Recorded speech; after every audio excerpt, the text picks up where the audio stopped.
Bon, mon film, on est parti pour un petit vlog, tranquillement, dans cette sympathique Audi RS3 de la concession TDK Premium à Bertrand de Luxembourg, chez mon poteau David. Alors, comme tu le sais, bon, on va se faire un petit vlog tranquille, hein, sans prise de tête, sans montage. J'adore faire les vlogs, comme ça, je suis tranquille. Comme tu le sais, je suis sur le point de changer l'M2. Pourquoi? Je t'expliquerai ça plus tard. Et donc, du coup, en attendant, David me laisse des voitures pour que je les teste. Et là, aujourd'hui, il m'a laissé l'Audi RS3 pour que je me fasse une idée. Donc ça, c'est l'avantage quand tu as un pote qui a un garage, il te laisse les caisses. Alors, rouler une voiture une journée, c'est bien. De la rouler pendant une semaine, faire de la route et faire plein de choses avec, c'est mieux. Comme ça, tu peux te rendre compte vraiment de la voiture, c'est vraiment elle est faite pour toi, etc., etc. Et c'est vrai qu'il y a un mythe sur les RS3 où c'est la voiture formidable, etc., etc. D'ailleurs, on va en parler. Mais avant ça, comme d'habitude, je vais devoir mettre l'essence parce que là, il me reste 5 km. David, 5 km. Ah, il n'aime pas David. Alors, David, lui, c'est l'opposé de moi. David, c'est le plein. Moi, c'est la réserve. Il n'aime pas, il est vraiment, il n'aime pas quoi. Padre, tu roules avec des caisses de sport, tu mets pas l'essence. J'aime pas mon fio, j'aime pas, voilà, ça me saoule de mettre l'essence. Mais bon, t'as pas le choix, il faut. Donc, aujourd'hui, on va parler de cette magnifique Audi RS3. Après, on va reprendre de l'M2. Donc, le vlog, il va être en deux parties. La journée et après de nuit, parce que je sais que t'aimes bien la nuit. Ok, mon fio. Donc, que dire de cette voiture? Alors, je vais pas faire un essai de cette voiture, je vais juste te donner un petit peu les specs, voilà. Donc, c'est un moteur 5 cylindres, génial. D'ailleurs, c'est des moteurs qui se feront plus. 2,5 litres, turbo. Je crois que ça développe 480 Nm, quelque chose comme ça. Et 400 chevaux. Évidemment, c'est 4 motrices, enfin, c'est le système Haldex. Alors, il faut savoir que le système Haldex, la motricité, elle est plus typée traction. Hein. D'ailleurs, on le sent parce que c'est une voiture qui a beaucoup de sous-virages, contrairement à l'M2. Mais ça, on va en parler. Comme j'ai l'intention de changer l'M2, et ça, je te dirai pourquoi quand je vais rouler l'M2. Et donc, du coup, je teste pas mal de voitures. Donc là, David m'a dit, écoute, John, teste les RS3. Alors, je l'avais déjà testé, mais il me dit, ouais, mais teste-la mieux que ça. Kilomètres avec, j'ai fait de la route, donc j'ai fait de l'autoroute, j'ai fait les petites routes de campagne, de la ville, etc., etc. Alors, c'est une voiture, je vais te dire, franchement, elle est hyper attachante. Pourquoi? Parce que c'est une voiture qui est hyper pragmatique. C'est-à-dire que c'est la voiture, tu te lèves le matin, tu la prends, tu es content de la rouler et tu peux rouler pendant des heures avec et après tu la déposes au garage. L'M2, c'est pas pareil. L'M2, c'est tu es content quand tu la sors du garage et tu es content quand tu la rentres. Au quotidien, je te parle, au quotidien. Donc celle-ci, c'est une voiture qui est super agréable à conduire. Elle se roule comme un vélo. Et en fait, si tu veux, moi j'ai toujours dit que les voitures, elles ont des âmes. Et la voiture là, elle a une âme de maman. Ça veut dire qu'elle est là pour te protéger. Elle te dit, je suis super performante. J'ai des chevaux, mais je vais prendre soin de toi, mon petit. En fait, c'est ça. Elle est tellement sécurisante, cette voiture-là, qu'un enfant pourrait la conduire. Je te jure. En plus, les vitesses passent facilement et tout. Bref, voilà, c'est un truc de dingue. Par contre, ma voiture, ma copine, elle a roulé la voiture, elle m'a mis le dossier comme si elle était en train de se faire retirer le clito. Donc, c'est vrai que par rapport à l'M2, ça n'a rien à voir. C'est deux philosophies complètement différentes. Alors, il y a des gens qui adorent Audi, il y a des gens qui disent, ouais, padre, Audi, c'est aseptisé. Alors, on y vient justement. C'est vrai que Audi, c'est connu pour être aseptisé. D'ailleurs, moi, il y a des trucs que je comprends pas sur YouTube, quand des fois tu vois les mecs qui font des essais de l'Audi RS3, ils sont là, oh putain, c'est un truc de fou. Eh garçon, c'est des voitures qui sont avares en sensation. Alors, c'est pas parce qu'elle est avare en sensation que t'en as pas. T'en as, mais c'est le mec qui a jamais conduit une voiture de sport, c'est sûr qu'il va prendre cette voiture-là, il va dire, oh putain, ça marche. Bien sûr que ça marche. Mais c'est vrai que par rapport à la puissance, t'as pas la sensation que tu devrais avoir. Bon, là, je vais chauffer un petit peu le véhicule, je l'ai mis en mode dynamique, tu vois, je mets toujours en mode dynamique. Mais c'est vrai que c'est un véhicule. Alors, le châssis, il est terrifiant. C'est-à-dire que le châssis, tu prends des virages à n'importe quelle vitesse, ça tient le pavé, il pleut, ça tient, il neige, ça tient. Bref, ça tient tout le temps. Par contre, il y a des gens qui disent, ouais, dans ce cas-là, sur circuit, c'est efficace. Oui et non. Ça dépend du type de circuit. Si c'est des courbes lentes, il n'y a pas de souci. Des courbes rapides, il n'y a pas de souci. Par contre, dans les séries, lorsque tu veux tourner, elle a tendance à aller tout droit. Alors que l'M2, c'est un scalpel par rapport à ça. Mais la différence par rapport à l'M2, c'est que quand tu accélères, celle-ci, elle va tout droit. C'est-à-dire que si demain, tu veux doubler une bagnole, tu es en troisième, tu shifts un coup, tu passes en deuxième, tu accélères plein gaz, la voiture, elle file tout droit. Et c'est ça qui est génial. Et c'est la chose que j'aime pas avec l'M2. Bon, par exemple, là, voilà, ça y est, elle a chauffé. Là, tu vois, j'accélère. Voilà. Elle prend des virages et une vitesse, c'est hallucinant. Tu vois, la voiture, elle te met pas en danger. Regarde-moi ça. C'est un truc de dingue. Bon, je vais pas dire la vitesse à laquelle je roule, mais regarde. Puis ça freine super bien. Voilà, putain, le châssis, c'est un truc de dingue. Je te jure, le châssis. Allez, hop, on y va. Alors, ce qui est dommage, c'est que je vais me calmer parce qu'il me reste plus que, ben non, il me reste 12 points. Ça y est, j'ai rattrapé mes 12 points. Les modèles après 2018, donc 2019, elles sont vachement étouffées, t'entends pas la sonorité. En 2017-2018, t'avais une sonorité de dingue. Limite, on aurait dit une petite Lamborghini. Ça pétaradait et tout, t'avais un son rock, etc. Franchement, c'était vraiment le top. Là, maintenant, c'est hyper aseptisé comme son. Allez, on va ouvrir. Je vais te faire écouter. Bon, là, il y a un peu de vent. Il n'y a pas les flics, on y va. Attends, j'attends, voilà. Regarde, je passe à la deuxième. Voilà, tu sais que c'est étouffé. Ça ronronne, mais par rapport au modèle 2017-2018, ça n'a rien à voir. Ça n'a rien à voir. Alors, est-ce que c'est une voiture qui pourrait remplacer l'M2? Concrètement, non. Et pourquoi? Parce qu'en fait, si tu veux, moi j'aime bien le côté sport, mais il me faut un peu les deux. C'est-à-dire un peu le côté sport et un peu le côté aussi un peu confort. L'M2, elle n'a pas ça. L'M2, quand tu la roules au quotidien, c'est je te tabasse la tête. Alors c'est bien quand tu veux t'amuser, quand tu veux des sensations, etc. Parce que l'M2 procure beaucoup plus de sensations que les RS3, mais au quotidien, elle est fatigante à rouler. Alors si tu es jeune, il n'y a pas de souci, mais j'ai 48 balais. Et les voitures que je voulais il y a 3-4 ans en arrière, eh ben, ne me correspondent plus. Parce que quand tu arrives à 40 ans, près des cinquantaines, crois-moi que d'année en année, tu verras, tu vas commencer à changer. Allez, on fait tomber un rapport, on y va, on shift, on y va, pam, et là ça part. Par contre, le truc, tiens, je me mets en manuel. Le truc, c'est que le couple, il arrive vachement plus tard que l'M2. C'est pour ça que l'M2, elle part tout de suite du cul, parce que le couple est disponible direct, tu vois. Regarde la vitesse que je... Mais c'est un truc de dingue. Le châssis, c'est un scalpel, c'est génial. Mais c'est vrai que si admettons, et ça c'est un pilote qui me l'avait dit, parce que quand je prenais des cours à l'époque sur les circuits, je prenais toujours un moniteur avec moi, il me disait pour voir si un train avant est vraiment efficace, tu arrives dans une courbe, tu freines et il faut que la voiture tourne. Alors évidemment, généralement, on freine pas quand on tourne, mais voilà. Si tu arrives tourner en freinant sur les freins, c'est que c'est un bon châssis, c'est un bon train avant. Celle-ci, c'est un peu plus compliqué. Mais comme je te l'ai dit, tu as la puissance qui est sur le train avant, tu as le couple, tu as la direction, le freinage, etc. etc. Donc du coup, tu en montes beaucoup. J'ai l'impression de reprendre les essais comme avant. C'est bon ça, hein? Moi j'aime bien. Donc l'RS3, est-ce que c'est une bonne voiture? C'est une excellente voiture si tu veux une voiture de tous les jours et t'amuser avec. C'est-à-dire que si tu veux t'amuser sur les routes de campagne, tu peux y aller sans problème.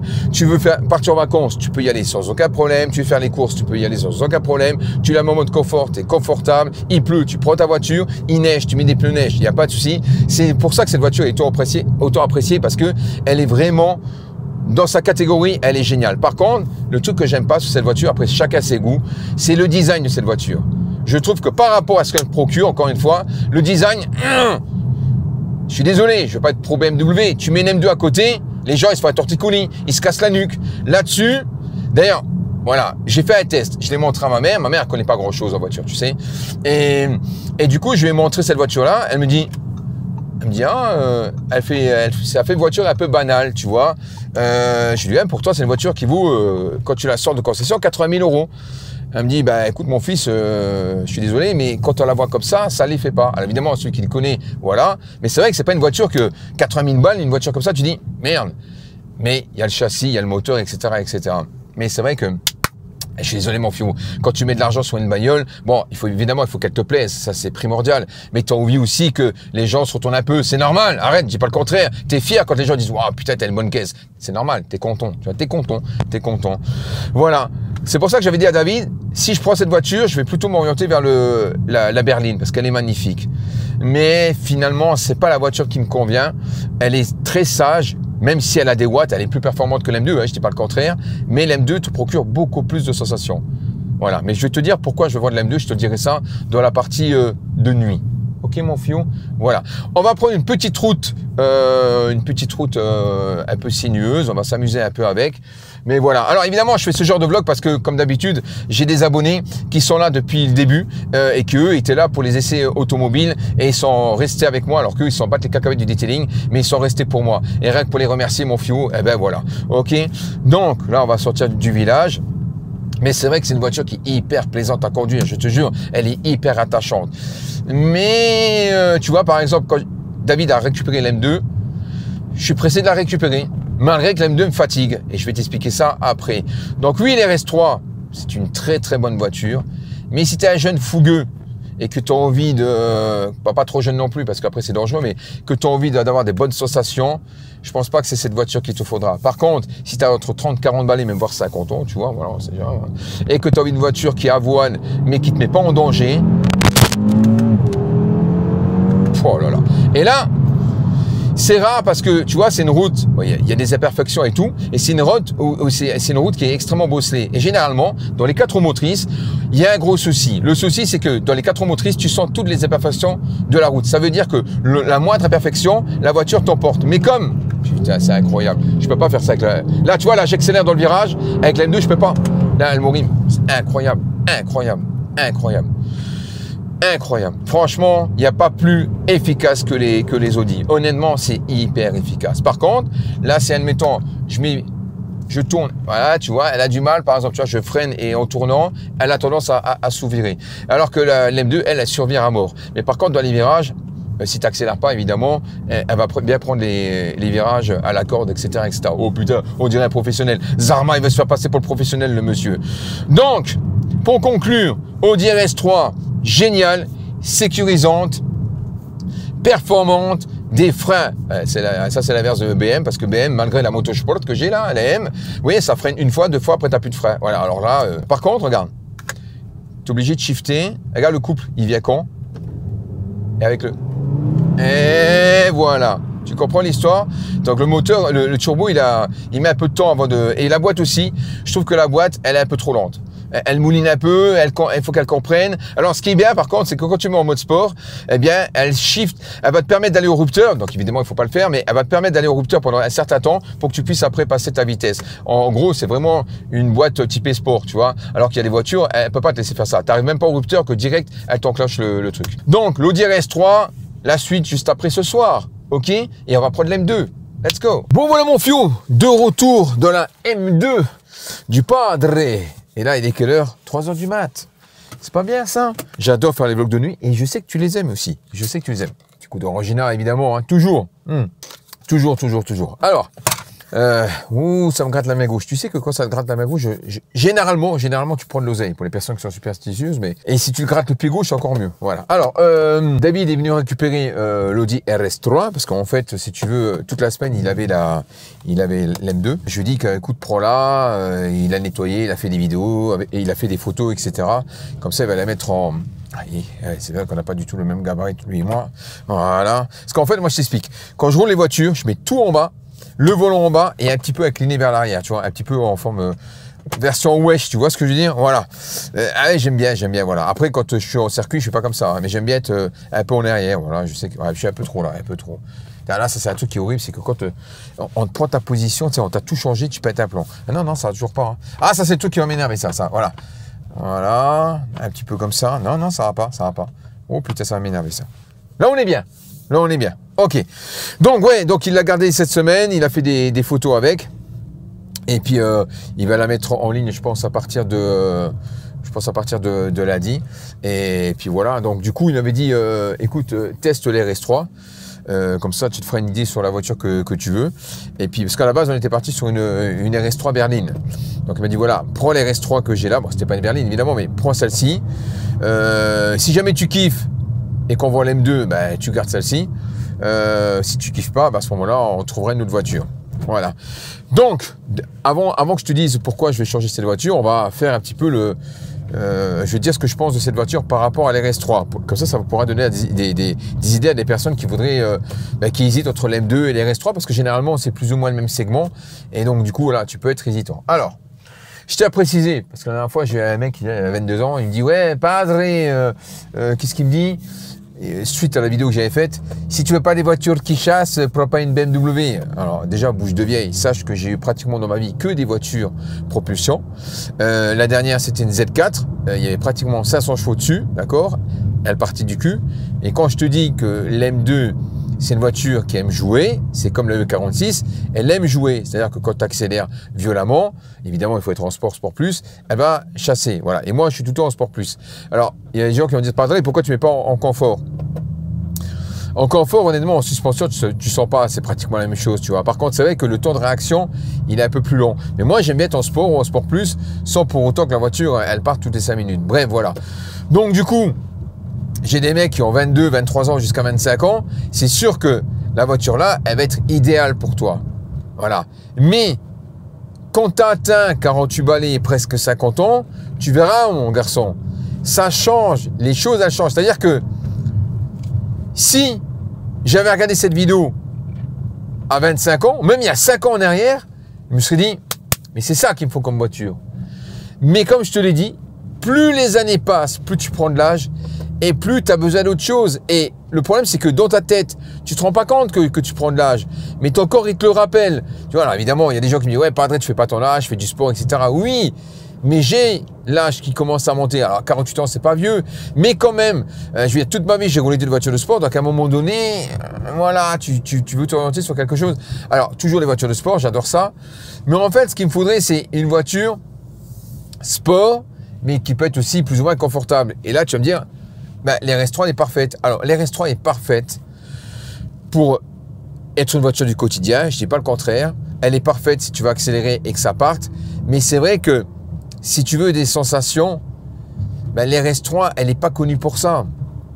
Il faut toujours se méfier des vidéos que tu vois sur YouTube, les mecs qui disent « Waouh, putain les gars, ça marche et tout ». C'est vrai que quand tu es à côté, tu as beaucoup plus de sensations. Je ne dis pas le contraire. Mais quand tu es au volant, si tu as l'habitude d'avoir des voitures de sport, même moins puissantes, ben, tiens, je vais te prendre un exemple, tu vas dire « Padre, n'exagère pas ». Ben si, quand j'ai testé la Subaru, je crois que c'est la BRZ, je ne me rappelle plus comment c'est, tu sais, la Toyota GT86, bref, voilà.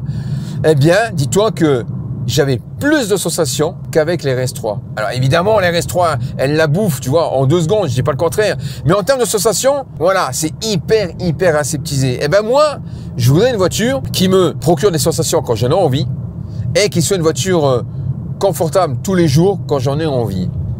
Et je pense que le bon compromis entre les deux, je pense que ça va situer, tu le sais, Mercedes AMG. Alors, pourquoi je me séparais de cette voiture? Cette voiture, en fait, c'est parce que elle est fatigante à rouler. C'est-à-dire que, encore une fois, si tu as 20 ans, viens pas commenter. Alors, je dis pas que les mecs de 20 ans, vous connaissez rien, mais voilà, je veux dire, à 20 ans, t'es fougueux, tu vois, t'es vaillant. Hein. Toi, t'es le genre de mec, aller sur Jackie Michel et tu t'en fais 5-6 d'affilée. Bon, ben, quand tu arrives à 50 ans, le premier, t'es content, le deuxième, voilà, ben, t'as compris, quoi, t'as compris, voilà. Ben là, c'est pareil. Quand tu as 25 ans, tu peux ça.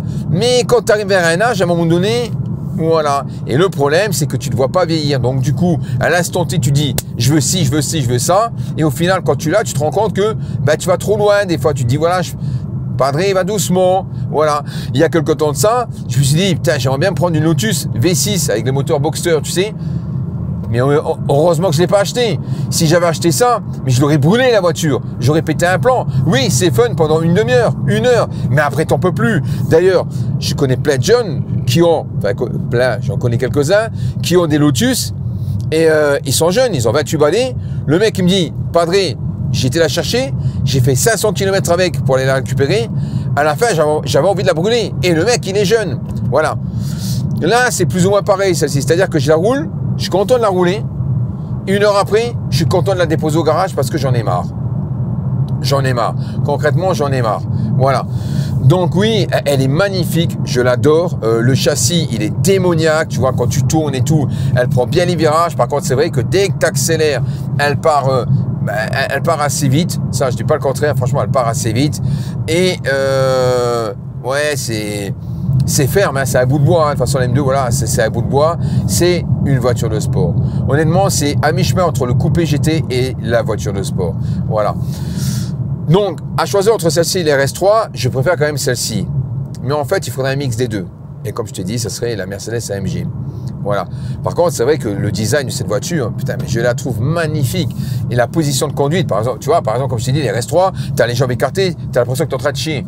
Tu vois. Alors que là, tu as toutes les positions de conduite possibles. De toute façon, BM, ils sont connus pour ça. Par contre, c'est vrai que les sièges, ils sont dégueulasses. Ça, je dis pas le contraire. Mais tu es mieux maintenu quand même, tu vois, parce qu'en fait, il y a des tailles hein, sur les sièges. À mon avis, ça doit être du XL chez Audi. Mais là, on est bien. En plus, tu peux régler au niveau des dorsaux. Donc, tu es vraiment bien. Tu es bien calé. Voilà. Ils sont moches, mais tu es bien dedans. Tu es bien calé. Une bonne position. Donc, voilà, je pense que le mix des deux, ça serait une Mercedes AMG parce que j'ai pris plus de plaisir quand j'ai roulé la C43 AMG que David m'avait laissé. Après, c'était pas une configuration énervée, mais j'ai pris plus de plaisir. Pourquoi? Sportive quand tu le veux, confortable quand tu le veux. Elle sait tout faire cette voiture. Voilà, honnêtement, bon freinage, bonne suspension, 4matic, ça tient hyper bien la route. Et c'est vrai que dans ma tête, je suis en train de m'orienter peut-être sur une 4matic, je sais pas, enfin une 4 motrices, peut-être. Voilà, après tu as les propulseurs qui tiennent bien aussi la route, mais peut-être que ça. Voilà. Donc, et puis après, il faut savoir une chose, c'est que, alors oui, c'est vrai qu'en termes de sensation, en accélération par rapport au Audi RS3, tu as beaucoup plus de sensations dans l'M2, mais c'est moins performant. D'ailleurs, l'M2, en départ, pas au départ lancé, hein, en départ arrêté, elle se fait bouffer par pas mal de voitures. Par exemple, demain, je fais un départ arrêté avec une Golf CTR qui a 310 chevaux. Ben, moi, je te dis, tu mets dans le vent. Les 400 mètres, tu mets comme ça. Après, elle va la rattraper. Mais pas aussi facile que ça, tu vois. Bon, après, on n'est pas là pour ça. Concrètement, on s'en fout, tu vois. Mais c'est pour dire que oui, l'M2, c'est une voiture qui est rapide, mais sur circuit. Parce qu'elle a un train avant hyper incisif. Voilà, c'est un scalpel, cette voiture. C'est chirurgical. Voilà, c'est une voiture de piste, ça. C'est vraiment une voiture de piste. On verra quand elle sera vendue. Mais c'est vrai que, par exemple, quand David, il m'a déposé l'M2, il a récupéré les RS3, j'étais super content de récupérer l'M2. Pourquoi? Tu vois, là, je suis content, je la roule, je suis content. Je me dis, waouh, quelle bagnole. Mais une heure après, j'en ai marre. Une heure après, j'en ai marre. Et pourtant, mon fiou, tu le sais, des bagnoles, j'en roule à l'appel. Des bagnoles, j'en roule à l'appel. Je peux pas dire que j'en roule pas beaucoup, moi. J'en roule énormément des voitures, énormément. Je te dis, celle qui m'a procuré le plus de plaisir, qui m'a vraiment étonné, c'était la Honda Tipper. Après la Honda Tipper, bon, j'en ai parlé à David. David me dit, ouais, il faut quand même penser à la revente derrière, etc. C'est vrai que lui, il a peut-être moins la clientèle pour les japonaises. C'est vrai qu'une GTR, j'ai pensé à une GTR. Une GTR, c'est bien, mais après, c'est ferme aussi une GTR, tu vois. Le problème, c'est que GTR, c'est un gouffre en termes d'entretien, c'est un gouffre. Puis les boîtes fragiles, etc. Puis pareil, David, il m'a dit, John, moi, les Nissan, dans mon garage, j'en vends pas. Donc, ça va être difficile pour moi de les revendre. C'est vrai que lui, il est beaucoup plus ciblé voiture allemande, hein, tu as pu le voir. Donc, du coup, c'est vrai, il faut penser à la revente. Parce qu'en fait, le but, lui, ce qu'il voudrait, il veut que j'arrive à une Porsche. Voilà, il m'a dit, John, je veux que tu arrives à la Porsche. Parce que c'est vrai que j'adore les Porsche. Il m'a dit, on va y arriver. Mais il y aura du chemin avant, tu vois. Donc, il faut des voitures qui se revendent. À part, si demain, je prends une voiture, je la kiffe vraiment et que je n'ai pas envie de la vendre, je vais la garder. Évidemment. Voilà. Donc, c'est pas que je suis instable avec les voitures, parce que si tu regardes bien ma chaîne, les voitures, généralement, je les garde entre 2 ans, 3 ans. Hein, le temps de m'amuser avec et tout, de bien la connaître. Et voilà. Là, c'est la première fois que je me dis, je vais peut-être la changer avant la date butoir que je me suis dit. Parce qu'à la base, je devais la garder pendant 1 an et après la revendre et repasser sur une autre voiture. Mais là, voilà. Mais je l'adore. Honnêtement, j'adore cette voiture-là. Tu vois, je suis comme un fou, je roule avec, je suis super content. Super content. Mais bon, voilà. Mais c'est vrai qu'en termes de sensations, elle te procure plus de sensations. Hein. Puis la boîte, il n'y a pas photo. Hein. Ah putain, ouais. Tu vois le petit coup là, quand tu shifts, qu'elle te donne un coup, c'est ça que j'adore. Alors c'est pas parce qu'elle te donne un coup que tu vas plus vite, hein. Non, mais c'est des sensations. Après, de toi à moi, qu'est-ce que tu t'en bats les cacahuètes d'aller plus vite. Franchement, sur route ouverte. C'est pareil, il y en a qui m'ont dit, ouais, Padré, j'en ai plein qui m'ont dit ça. Padré, tu roules en M2, t'as acheté une 125. Aucun rapport, tu peux pas faire ça. C'est toi qui n'as rien compris, garçon. J'arrête pas de le dire. Mon fiou, j'ai peur en moto. Voilà. Tu vas dire, ouais, mais 125, c'est pareil. Ouais, mais j'ai peur de ma réaction à moi. Je sais que si demain, j'ai une moto qui va avoiner, je vais avoiner comme un porc. Mais j'ai pas les... En voiture, honnêtement, tu me donnes, sans me la raconter, tu me donnes une voiture de mi-chevaux, je m'en bats les cacahuètes. Je suis confiant. Après, ça veut rien dire. Mais voilà, je gère beaucoup plus en voiture qu'en moto. Donc, une moto, tu vas me donner une 600 ou une 1000, je vais aller au tas. Je vais aller accélérer. Ça se pilote, une moto. Ça, tu dis pas, voilà, j'achète une 1000 comme ça. C'est du pilotage, les motos. C'est des années d'entraînement. Bon, par contre, attends, je me suis planté. Je me suis carrément planté de chemin, voilà. C'est comme si toi, demain, tu viens, t'as jamais roulé de caisse puissante, et je veux dire, tiens, je te laisse une caisse à 600 chevaux. Et tu vas te faire caca dessus, mon fiou. Tu vas te faire caca dessus. Voilà. Et puis, encore une fois, quand il y a des motards qui me disent, pas tous, hein, mais j'ai quelques mecs qui roulent en moto qui me disent, ouais, Padré, 125, ça avance pas, point de moto d'homme, qu'est-ce que c'est que ça? Ouais, mais toi, tu roules avec quoi? Un diesel de 90 chevaux. Est-ce que je te juge? Non. Juger un mec avec la puissance de sa moto, c'est comme juger un mec avec la puissance de sa bagnole. Ça veut rien dire. On s'en fout. On s'en fout. Laisse-moi kiffer. Je suis bien avec ma 125, je me balade et tout. Oui, ben ça marche à quoi? À 130, la tête dans le compteur, avec un bras dans le dos et puis du vent favorable. Mais je suis content. Je suis là juste pour me faire de la balade. Je suis pas là pour... je fais pas d'autoroute, donc ça me suffit largement. Puis si tu regardes bien, si tu respectes les limitations de vitesse, chose que pas beaucoup font, mais si tu regardes bien, si tu devais respecter les limitations de vitesse, une 125, ça suffit. Hein. Sur l'autoroute, elle monte à 130. Bon, tu peux pas aller plus de 130. En agglomération, c'est 50. Tu vas aller au 50, facile. Départemental, c'est 80, voire 90, tout dépend.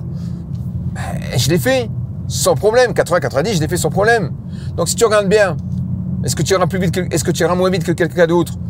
Pas forcément, sauf si tu, voilà, t'avoines comme un malade. Et moi, je sais que demain, si j'ai une grosse moto, je vais taper dedans comme un porc, quoi. Comme un porc. Mais bon, je sais pas rouler les motos. Si, j'ai fait un peu de motocross, mais ça n'a rien à voir. Rien à voir. Attends, je vais accélérer un petit coup parce qu'elle m'a manqué.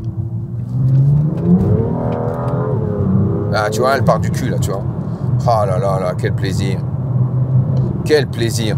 Et c'est vrai que la puissance de cette voiture arrive beaucoup plus tôt, tu vois. Le couple, il est beaucoup plus présent à bas régime. C'est pour ça aussi qu'elle a tendance à chasser. Oh là là, quel plaisir. Par contre, les freins, je préfère les freins des RS3. Parce que les freins des BM, c'est dégueulasse. Ça freine, mais ça freine pas longtemps. Ah, par contre, le turbo, il pousse bien et tout. Tu vois, là, il y a des sensations, tu vois. Là, tu as l'impression de rouler une caisse de sport, vraiment. C'est voiture de bonhomme, comme on dit. Enfin, même si ça veut rien dire, mais bon, voilà. Mais là, pareil. Là, si j'attaque le virage, je tourne, tout. Il n'y a pas de souci. Ça tourne bien, c'est vachement précis. Si je m'amuse à accélérer en plein virage, chose que je faisais avec les RS3 comme ça, la voiture va partir du cul. Donc, du coup, tu essaies de la rattraper. En circuit, tu vas perdre du temps quand même aussi. Là, je suis en deuxième, j'accélère pas là parce que sinon elle va partir. Ah, t'as vu? T'as vu? Voilà, j'espère que tu l'as vu. Pourtant, je suis tout droit. Ça fait que ça. Ça fait que ça. Que ça, que ça, que ça. Et quand tu doubles un camion ou doubles une bagnole, t'as intérêt qu'il fasse bien sec parce que sinon, la voiture, elle fait comme ça. Et le premier réflexe que tu fais, quand tu connais pas, t'appuies sur le frein. Mais si tu doubles une bagnole, tu appuies sur le frein au même moment, c'est pas top. Et en plus, tu as une voiture qui arrive en face. Voilà. Je sais qu'il y a toujours les mythos pseudo pilotes qui vont laisser des commentaires à 2 balles en disant gna gna gna gna. Voilà. Ceux-là, je les écoute même pas parce que quand tu les entends, voilà. Il faut juste savoir une chose, les filles, hein, c'est que même les meilleurs pilotes au monde se sont tués. Voilà. Et tu prends un mec comme Sébastien Loeb, avant d'être au top, il en a cassé des voitures, tu n'imagines même pas. Le nombre de voitures qu'il a cassées, c'était un truc de dingue. Voilà. Et pourtant, le mec, c'est un pilote. Donc, bouche de vieille, là. Donc, voilà, tu prends pas une voiture pour faire du pilotage sur route ouverte, tu vois. T'as envie de doubler sereinement. Voilà, c'est vrai que les RS3, tu doubles, t'appuies, ça va tout droit. Celle-ci, elle part, tu vois. Alors oui, c'est fun quand t'as 20 ans, 25 ans, 30 ans. C'est fun, c'est fun, c'est fun. Mais après, tu te dis, bon, voilà. Honnêtement, si la voiture-là, je l'avais testée pendant une semaine avant de l'avoir achetée, je l'aurais pas achetée. Ah, je ne l'aurais pas acheté. Mais je l'adore quand même. Donc bref, voilà, je te tiendrai au courant sur la prochaine voiture. Mais c'est vrai que peut-être une AMG, ça pourrait être pas mal. Hein. Ça pourrait être pas mal, une petite AMG. On verra bien. Hein, mon fiou? On verra bien. Bon, j'espère que ce vlog, ça t'a fait plaisir. Encore une fois, je fais ça pour mes anciens abonnés aussi. Bon, même pour les nouveaux arrivants, il n'y a pas de souci. Mais comme je fais beaucoup de detailing sur la chaîne et qu'au départ, ils étaient là pour les essais, donc du coup, ça leur fait plaisir. En plus, je te dis, hein, ils restent là pour moi. Ils me soutiennent depuis 5-6 ans. C'est normal que de temps en temps, je fais un peu de contenu pour eux, tu vois. J'essaie de faire plaisir à tout le monde. Voilà, j'essaie de faire plaisir à tout le monde. Alors, là, mardi, je vais récupérer une voiture, une muscle car, un monstre, hein, vraiment un truc, tu vois, vraiment, elle est magnifique, cette voiture. Mais il y a pas mal de boulot parce qu'apparemment, sur cette voiture-là, il y a de la sève. Elle est remplie de sève. Donc, on verra ce que je dois faire dessus. J'espère que je ne vais pas me taper un polissage parce que, laisse tomber, c'est un camion, c'est un trafic, le bordel. Et elle est énorme. Énorme. Pouce bleu, bande de pince. Abonne-toi en brouille, mon fiou. En brouille. Et à la prochaine. Prochaine vidéo detailing. T'es content? T'es content. Ciao.